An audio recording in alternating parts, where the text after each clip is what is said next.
Hey, salut les amis, j'espère que vous allez bien et que votre journée commence très bien.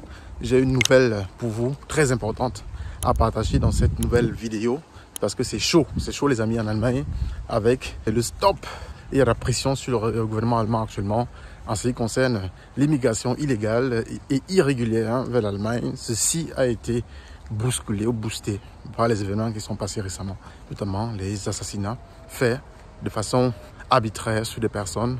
Et pour la plus grande majorité des personnes qui sont incriminées ou qui seraient incriminées sont des personnes notamment en demande d'asile. Donc ils sont entrés en Allemagne sans visa et ont simplement demandé de l'asile ici. Pour certains en ont obtenu, certains même pendant que c'était encore même en procédure ont donc commis ces différents actes criminels-là qu'on peut considérer.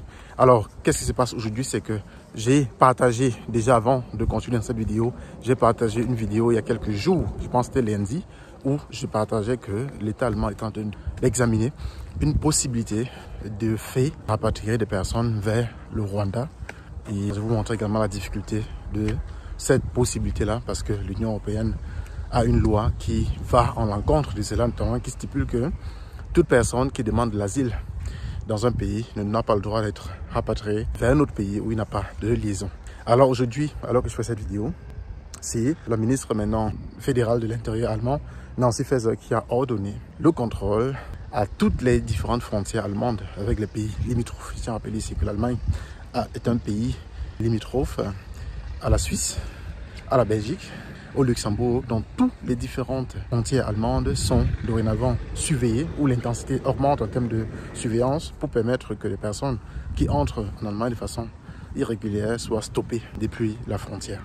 Donc les choses changent les amis et je vais te rappeler ici, toi qui m'écoutes, si tu n'es pas encore en Allemagne et que toi tu veux venir ici par exemple, je te souhaite de venir de façon légale. Nous aidons les gens à venir en Allemagne de façon légale. L'Allemagne a besoin de personnes qui vont venir ici pour bosser, soit pour les études, soit pour la formation, soit même pour directement venir travailler. Je partage avec vous ici justement des informations pour permettre de venir ici de façon légale. Donc il faut pas chercher à contourner pour arriver ici, passer beaucoup de temps avant de vous intégrer, ça vous perd du temps pour rien.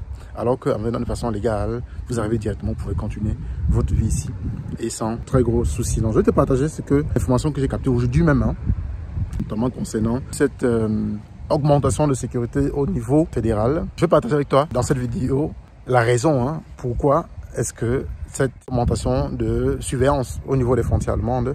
Et puis, ce que j'ai perçu par exemple aujourd'hui, c'est qu'il y a par exemple ici, d'après le site Frankfurter Allgemein, donc d'après ce journal-là, Frankfurter Allgemein, qui dit simplement que la ministre de l'Intérieur fédéral a ordonné, n'est-ce pas, qu'il y ait cette surveillance-là au niveau de la frontière allemande, toutes les frontières allemandes, parce que, en fait, la raison, c'est qu'il y a une menace de la sécurité intérieure et aussi à travers le terrorisme qui est, n'est-ce pas, déjà en vue ou en ses effets déjà établi en Allemagne. Et ils veulent donc réduire le taux de criminalité qui est très montant parce que je vous ai partagé les événements qui sont produits en Allemagne il y a quelques jours, quelques semaines, qui ne fait pas beau et ça crée donc un climat d'insécurité et c'est pas par ça que la ministre de l'Intérieur donc agit. Et maintenant, il y a également eu une migration stress, c'est-à-dire qu'il y a eu une réunion entre les différents partis politiques en Allemagne, notamment pour travailler sur un modèle de rapatriement rapide conforme à la loi européenne. Vous savez que l'Allemagne ne peut pas agir seule. Elle doit agir selon sa souveraineté, mais aussi considérer la loi en place qui concerne l'Union européenne. Parce que l'Union européenne, elle en fait partie. Elle doit être conforme par rapport aux lois qui ont été votées dans le cadre de l'Union européenne, notamment des pays également de l'Union européenne. Alors, il y a un élément très important ici que je voulais partager avec toi, c'est que, par exemple, le Geschäftsführer, ça veut dire que c'est le CEO du CDU et CSU, qui est le parti, par exemple, qui réunit l'Union des démocrates allemands et aussi CSU, ceux des Christlich Sozialdemokraten, ceux du Bayern. Donc, ici, dit simplement que ça doit être clair que toute personne qui demande l'asile ou toute personne en position de demande d'asile ne devrait pas chercher dans quel pays il va demander de l'asile parce qu'il s'agit simplement qu'il soit protégé. Qu'il soit protégé d'un pays de l'Union européenne, c'est OK, mais pas forcément choisir l'Allemagne. Donc, ce qu'il a dit ici, par exemple, je vais dire en allemand et puis vous donner la traduction. Il a dit par exemple ici là que stellte indes klar, dass die Forderung seiner Partei zur Zurückweisung alle Menschen umfasse, die an deutschen Grenzen Asyl bieten, auch Frauen und Kinder. Donc, on parle ici même des femmes et des enfants. Donc, pas d'exception, les amis.